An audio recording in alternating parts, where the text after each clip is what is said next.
Welcome to VM Royals మా mother food logs. మన ఛానల్ని ఆదరించే ప్రతి ఒక్కరికి నా హృదయపూర్వక నమస్కారములు. ఈరోజు మనం చేసుకోబోయే రెసిపీ కమ్మనైన బీరకాయ కర్రీ.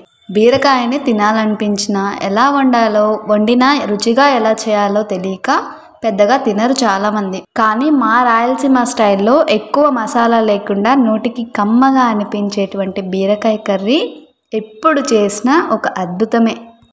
చాలా రుచిగా ఉంటుందండి. ఈ కర్రీ జొన్న రొట్టె, chapati, puri, non, butter non, rice, even రాగి సంగటిలోకి కూడా అద్భుతమైన కాంబినేషన్. రెసిపీని చివరి వరకు మిస్ అవ్వకుండా చూసి మేము చేసిన పద్ధతిలో ఓసారి ట్రై చేయండి. మీరెప్పుడూ చేయనంత రుచిగా కుదురుతుంది. రుచి చూస్తే ఇక బీరకాయ అంటే ఇలాగే చేసుకోవాలనుకుంటారు, అంత బాగుంటుంది. ప్రాసెస్లోకి వెళ్దాము.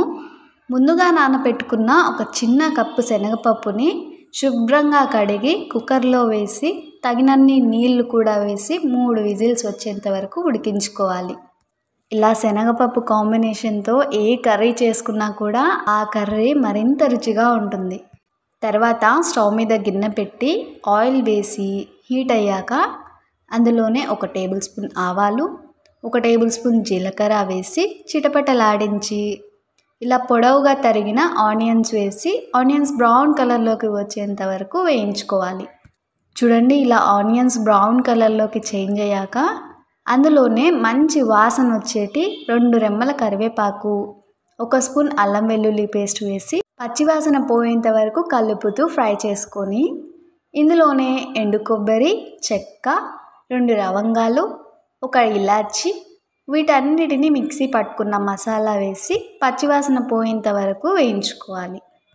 తర్వాత 1 స్పూన్ పసుపు, 4 పెద్ద సైజు టమాటో తరుగు, రుచికి సరిపడా ఉప్పు, కారం, 1 స్పూన్ ధనియాల పొడి వేసి ఈ మసాలాలన్నిటినీ కూడా పచ్చివాసన పోయేంత వరకు కలుపుతూ వేయించుకొని ఈ టమాటోలని మెత్తగా ఉడికించుకోవాలి.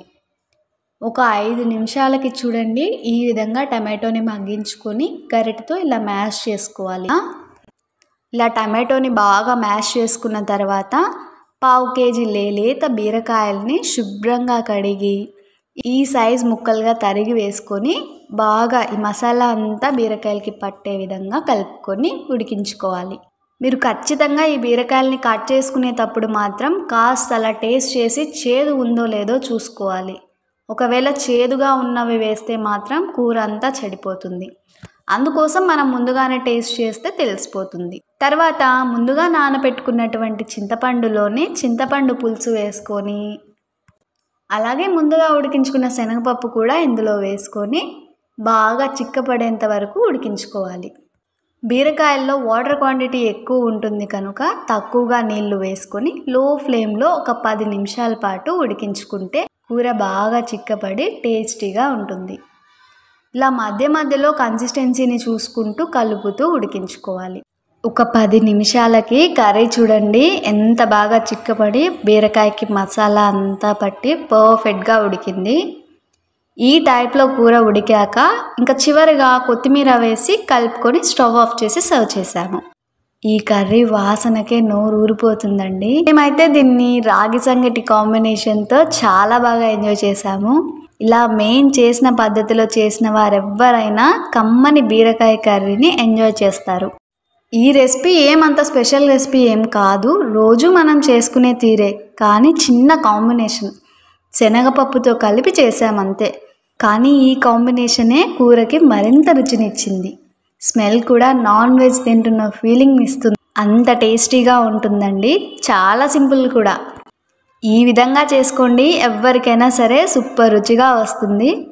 అలాగే బీరకాయల్లో వాటర్ క్వాంటిటీ ఎక్కువగా ఉండటం వల్ల బాడీలోని హీట్ని తగ్గిస్తుంది. ఖచ్చితంగా ట్రై చేయాల్సిన రెసిపీ అండి, ఎవ్వరు కూడా మిస్ అవ్వద్దు. సింపుల్గా ఇలా బీరకాయ కర్రీని చేసుకుంటే చాలా టేస్టీగా ఉంటుంది. మీరు ట్రై చేశాక మీకు ఏమైనా డౌట్ ఉంటే కామెంట్ రూపంలో పెట్టండి, ఖచ్చితంగా రిప్లై ఇస్తాము. కొత్తగా మన ఛానల్ని చూసే వాళ్ళైతే సబ్స్క్రైబ్ చేసి పక్కనే ఉన్న బెల్ సింబల్ని క్లిక్ చేయండి. మేము పెట్టే ప్రతి వీడియో మీకు నోటిఫికేషన్ రూపంలో వస్తుంది. అలాగే మీకు తెలిసిన వారికి షేర్ చేయండి. మీరు ఇచ్చే లైక్స్, షేర్స్, వ్యూసే మాకు సపోర్ట్. ఈ రెసిపీని చివరి వరకు చూసిన వాళ్ళందరికీ నా హృదయపూర్వక ధన్యవాదాలు. మరో మంచి రెసిపీలో కలుద్దాం.